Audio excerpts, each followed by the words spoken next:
Good evening, everyone. Thank you for joining me.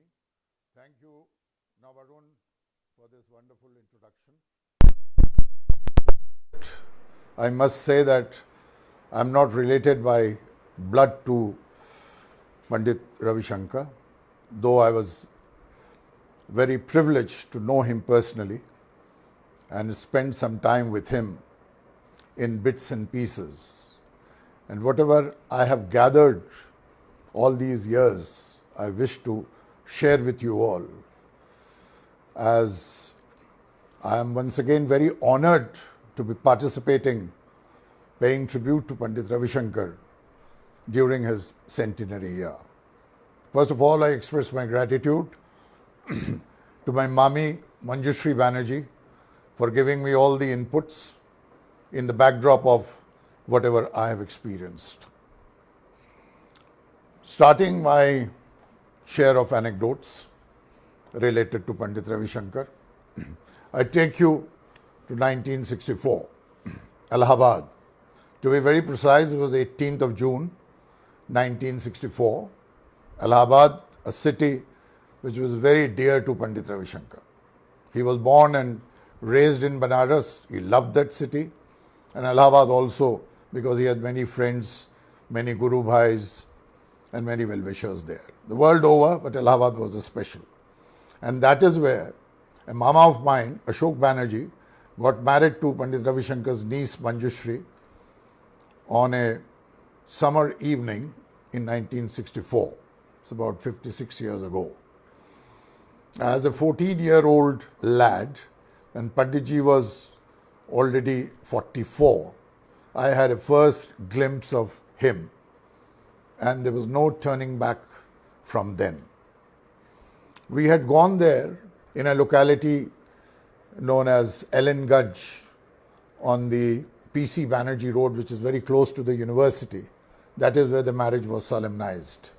I was from the Bharat side, coming from a house which was very closely situated to the place of wedding. And there, when we reached there, we suddenly find a very charismatic and glamorous figure, that is Pandit Ravi Shankar, who had already made a mark in the music world, in the cinema world, because he shot into fame in India itself for having directed and composed music of Pather Panchali of Satyajit Ray in 1955, followed by a couple of other films. So he was a known character. When he appeared, we found him very down to earth. Why?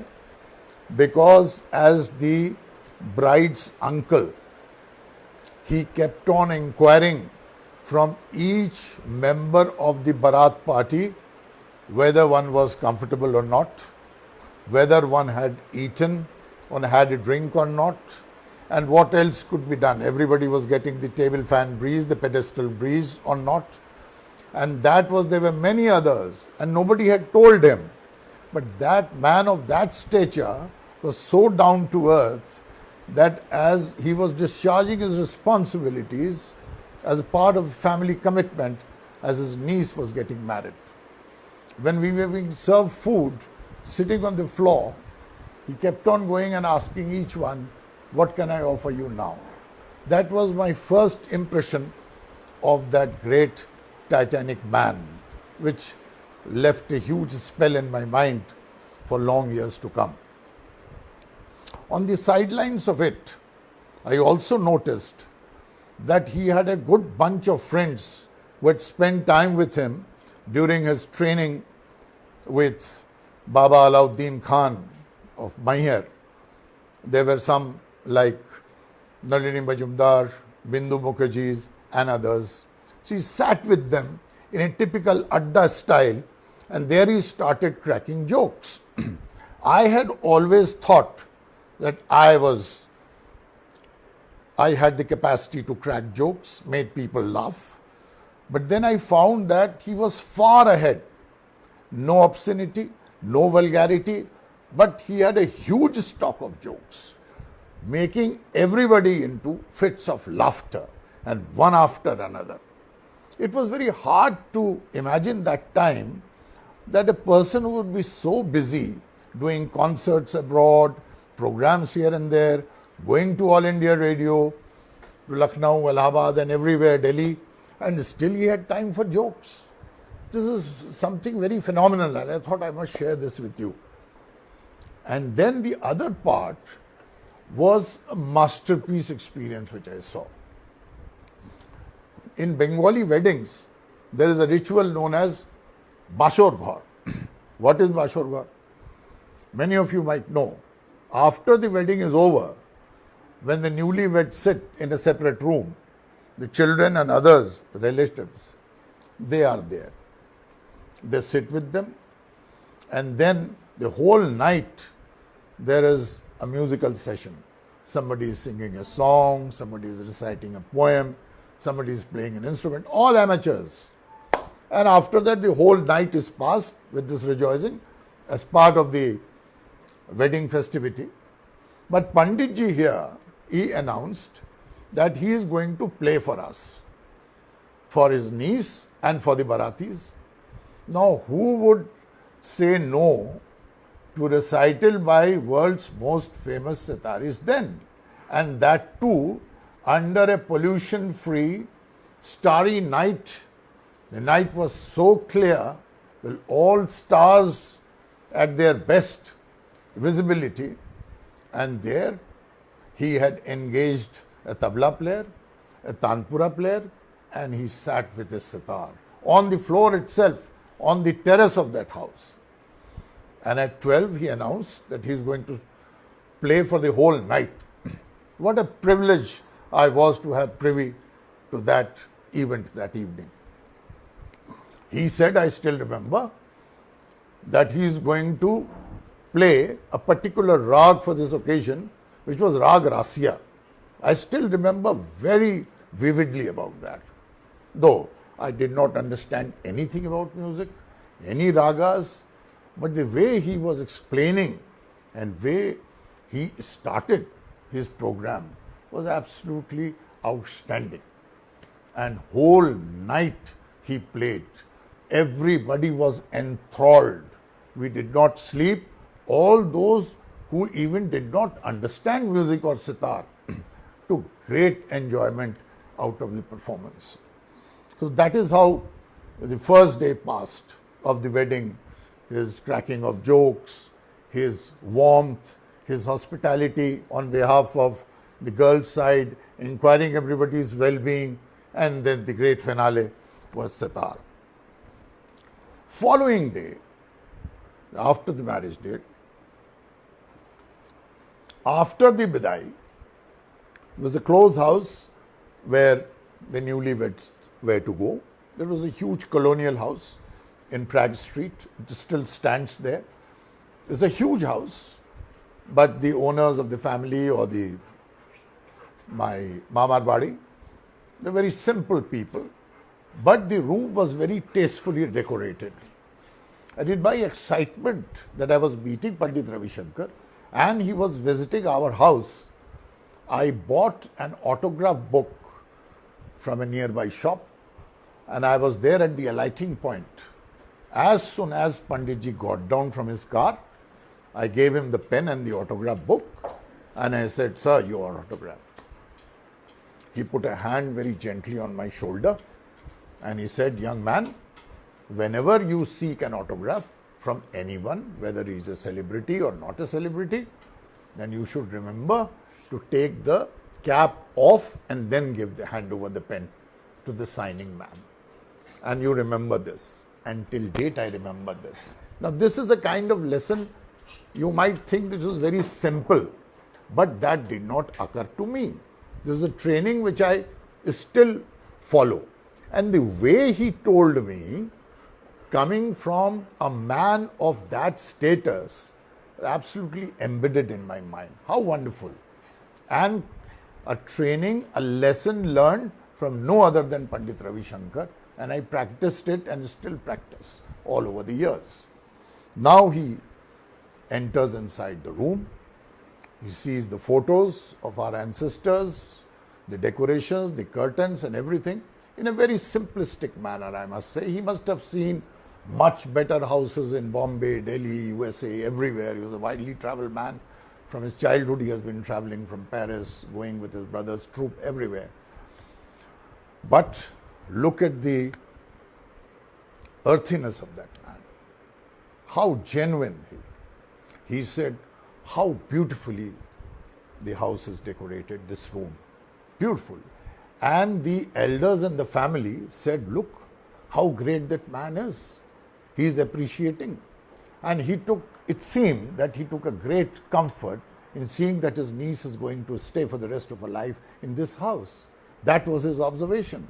But coming from him, such a simplistic thing, down-to-earth thing, of course remains etched in our memories.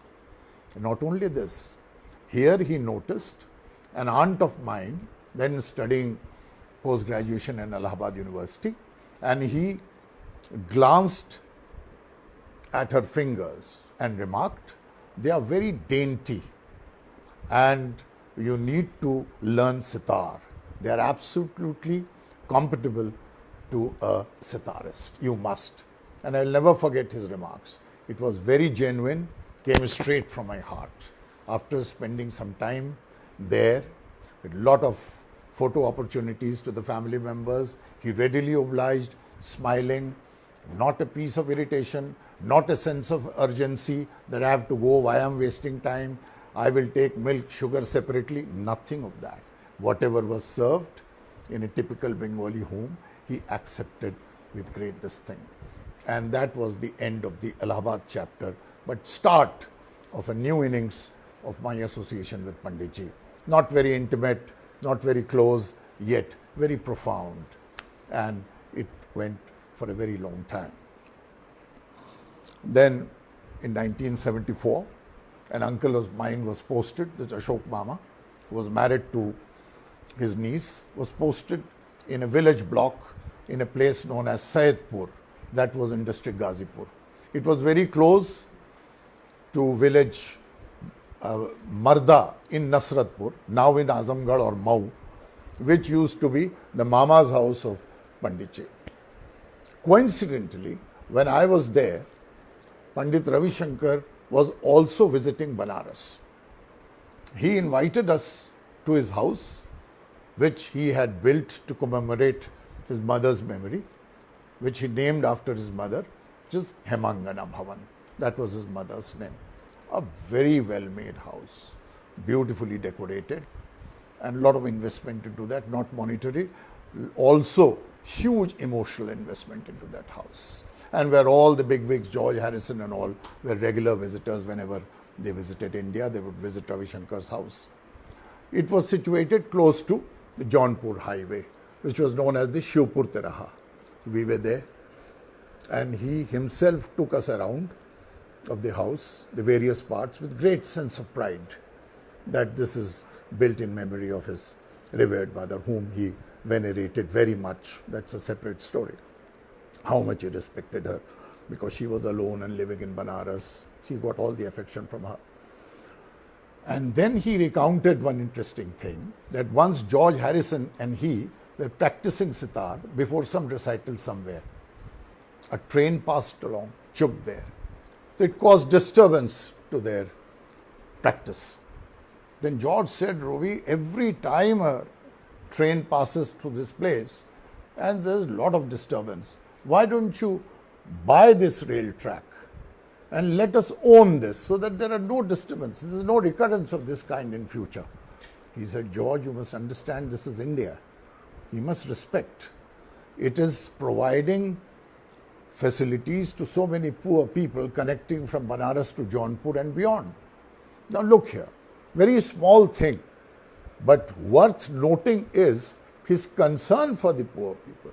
Perhaps he could have used his good offices or influenced the officers to divert something. Perhaps, I don't know those days, because he was such a well-known figure. He could have influenced, but he just dismissed it, saying this was not possible, very gently, very politely. Again, he comes to the village to visit his niece. Huge cavalcade of cars are late. The motorcade reaches there. And if I remember correctly, there was to be some shoot also on his life and times. He was wearing a colorful bush shirt, sunglasses. He came there. We were there at the village house. No complex. Such a big man coming to the village, very down to earth. And the battery of cameramen trailed him. They kept on clicking the shutter bugs. So we were all very conscious. There were many other people. I'm just narrating because I happened to be there, and accidentally so. And then when all the photographs were being taken, when I became stiff, or others in my family members who were there, they became stiff. He said, don't do that, be normal, keep walking normally, keep normal pace, look at me. Don't give opportunities to the cameraman, otherwise your pose is never natural. This is another lesson learned there. And he quoted immediately to buttress his point that as a small child of 9 or 10 years old, he said that he was with his mama, who was known as Kunjo Mama, very favorite of his, and a professional photographer, had come at home to click them. So he said, his mama told him, look, the photographer is here, you should not blink because there could be a flashlight. So you keep your eyes wide open or else it will be spoilt. So he opened his eyes wide open and it was captured. And later when his autobiography Ragmala came out, I saw that picture is prominently carried, and Panditji has written there that Kunjo Mama had told him, so kept his eyes. Then he cautioned us that you please don't behave like that, be normal. It was a very gentle nudge so that everything fell in place. From there, it was about an hour's journey to his Nanihal, to his maternal parents' house. That was in Marda village. I noticed that he could speak Bhojpuri. He had a good emotional connect with the people there, the local population who speak Bhojpuri from the eastern UP, simple people. He knew about their food habits. So from California, US, from the glamour world, he could immediately switch over to us, not at his social level, and to others within a second. And he had the charm to win over everyone, be it a cameraman, be it a chowkidar, a common villager, or a driver, or anything. This is 1974, if I recall correctly. And then, after that, from 1974 to 80, I had no contact with him because I had joined services, I was transferred here and there. So, but I kept on getting news from his brother, Sri Deven Shankar, and his wife, Krishna, whom he adored. I'll come to her a little later. And then well-being, his regular visits to Allahabad, to the same house, and he was very magnanimous in giving bakshish tips to all these have-nots and the poor people, smilingly. Why? Because he felt that they were looking after his brother. That was the generosity of Pandit Ravi Shankar. Now coming to 1980. 1980, I was posted in the district as an active police officer, wearing my uniform. And there's a very interesting thing happened.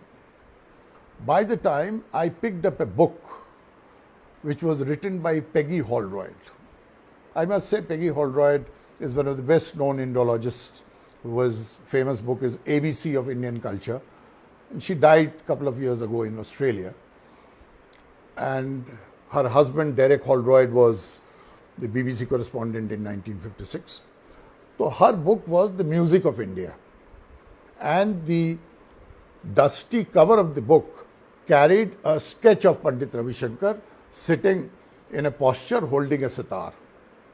The book was not devoted to Panditji or Music of India, but the cover was Panditji. So I bought it from somewhere. I took it to him at Meerut, where we met, and I showed him, sir, this is the book and you figure here, written by Peggy Holroyd. I thought he would not know. He immediately said everything about Peggy Holroyd, her husband, Derek's association with film director David Lean, who had made Bridge of the River Kwai and other films, perhaps Night of the Generals and others. So he could immediately connect to it, And he was visibly impressed by seeing this book in the hands of a uniformed policeman.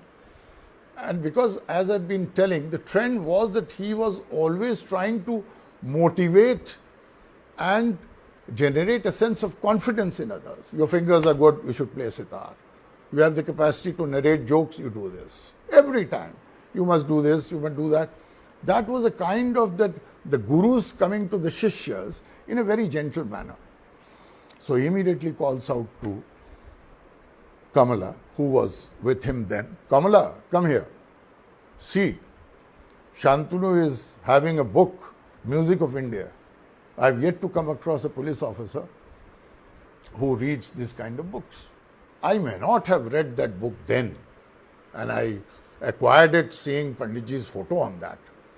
But perhaps to motivate me and to encourage me for more readings, he said this remark to Kamala, who also lauded my efforts for that.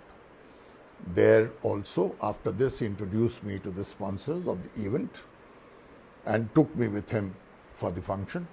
The sitar was played. Before taking leave, he told me to be in touch with him.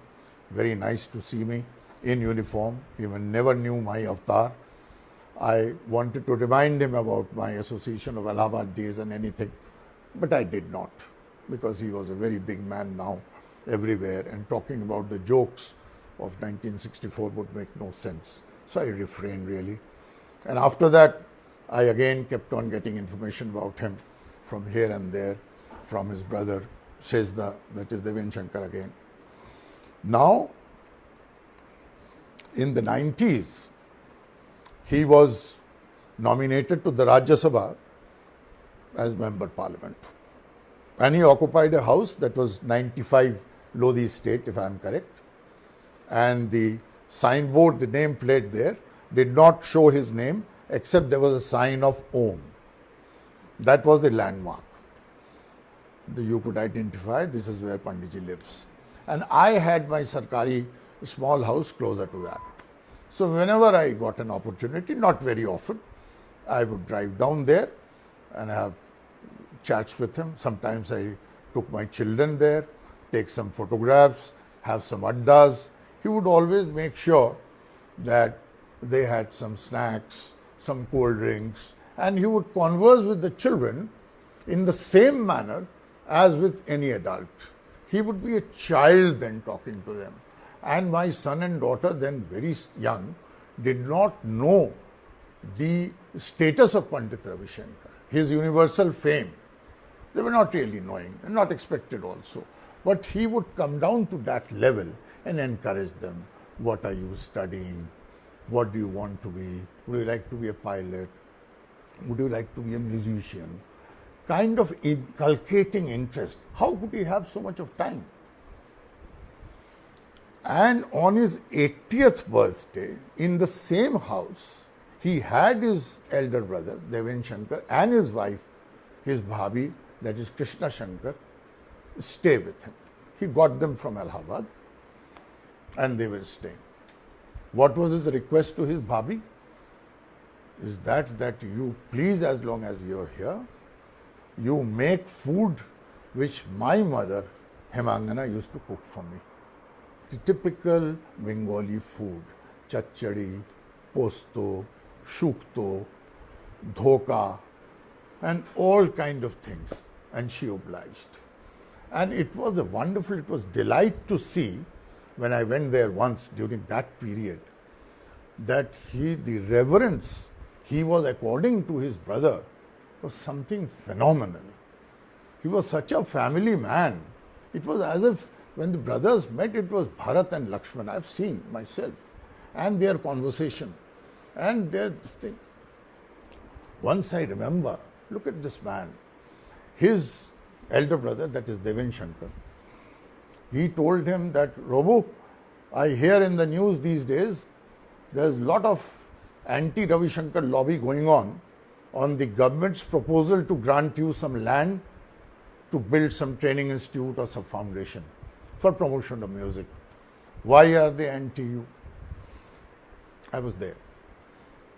Then he said, oh, says forget about it. dear brother, you don't think about it. If whatever he's saying, just ignore it. Ravi Shankar could have said, oh Dada, they are all jealous of me, they are arrogant, they have more money, there could be some unseen hands behind it, but no. He was above all these parochialism, all the petty things. He did not encourage this to prolong, nor did he say anything. He changed the topic and moved on. This was it. And then his brother told me separately, this is Robbie, who would never encourage and never allow this thing. He could have said anything, but no, he was above everything. His magnanimity was absolutely touching the skies. So this kind of person. Coming to talk about his Bhabi, whom he respected a lot, whom he took the liberty of asking of making dishes of his choice every day with a changed menu. So he told me that he's writing a book, and in which he's mentioning in an Indian context the relationship between a Bhabi and a Devar. It was like a friend. It was like a good confidant or a companion. And his Krishna Bhabi was that, which is reflected in his autobiography also. That can be verified, where he said. And he further goes on to say that she is the one who took the courage when he was a student in Mahir of talking to Baba Alauddin Khan, asking for his daughter Annapurna's hand for Ravi Shankar. Ravi says that he wasn't prepared for it, but this thing. This kind of divine bonding he had with his brother and Bhabi, which he has described in his book also, and I happened to see that when he was sharing, because by the time our relationship had also blossomed to another level. In the same, during his 80th year, while I was going to that Om House 95 Lodi State, one day after the tea, snacks, etc. were over, he said that I will see you off. I was very embarrassed. I didn't want him to come and see my ramshackle gypsy car standing outside. He was such a big man. But he said, no, I'll come. But before that, let me talk something about you. That time, some Sri Lankan crisis was going on.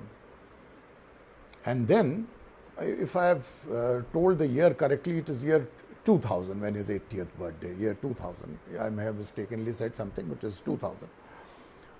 There was some crisis going on in Sri Lanka. And oh my God, he was thoroughly well informed about the happenings in Sri Lanka and these geopolitical and strategic fallouts. He was talking like a professional. How to deal, the government should deal with LTT, what should be India's stance. He was not taking a stand, a particular position, but he was talking like an authority. I was wondering, those days there was no Google, no Wikipedia. Where could he gather so much of information, basic information? While I was in the government then, looking after such geopolitical on some other country, but he was so well informed. I thought he might have prepared that, he knew some government official was coming and he could discuss by gathering some piece of information from the newspapers. But no, I was proved wrong. Why? Few years before that, he came to Bangkok. I was posted in the Indian Embassy Bangkok as a senior diplomat, and he was to perform somewhere. And he came there.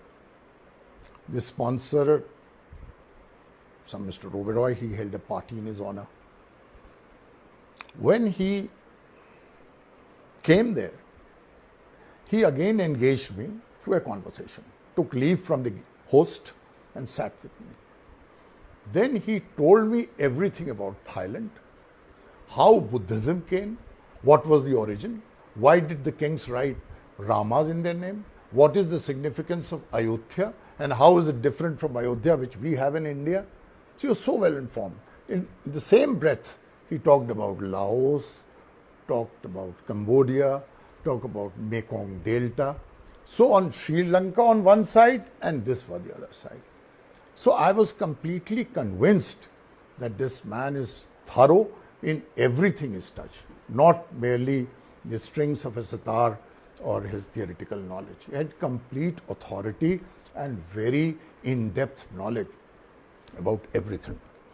I missed out, I was going chronologically, small anecdote also. Pardon for that, but I'll come to that. This is 1991.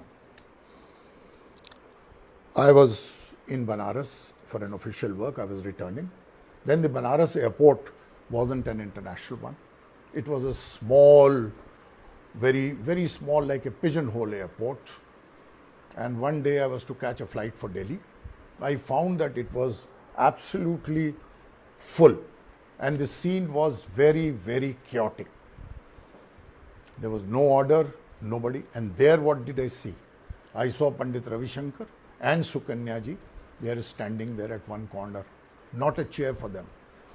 Because I was frequenting there quite often. So the manager, airport manager knew me. He opened his room and he said, "Sir, you please come and sit." I said, "Look here. Here is a celebrity and far elderly person who is there. And why don't you offer him this?" He said, "Who is he?" I was appalled at his ignorance and I felt ashamed. But then that was no occasion to do social conversation and all. But I just said that I am so and so and then took him aside there.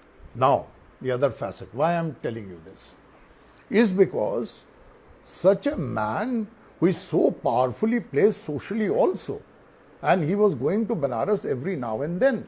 He could have given one call, or one of his shishyas, his disciples could have given a call to the district magistrate, but no.